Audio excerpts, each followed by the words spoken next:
Update naman tayo sa gulo sa Middle East. Malabo pang magkaayos ang Amerika at Iran matapos ang pumalyang peace talks nitong weekend. Agad-agad ang pagbabanta ni US President Donald Trump. Amerika na raw mismo ang magsasara sa Strait of Hormuz. Sabi ni Trump sa isang social media post, haharangin ng US Navy ang lahat ng barkong dumadaan doon. Pasasabugin daw niya ang sinumang Iranian na aatake sa kanila. Paliwanag ni Trump, layo ng pagharang nilang mapigilan ang umano'y pangingikil ng Iran sa mga barko. Nagbabayad daw kasi ang mga ito ng anyay illegal toll sa Tehran. Sagot ng Navy Command ng Iran, sinumang manggulo sa Hormuz ay mabibitag sa anilay deadly whirlpools. Nakatutok daw sila sa lahat ng aktibidad doon at hawak ng Iranian Armed Forces ang full control.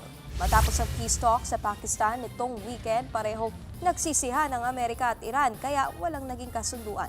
Sabi ng Amerika, ayaw daw isuko ng Iran ang nuclear program nito. Ang Tehran naman sinabing mapagbalabis daw ang Washington sa mga demand nito.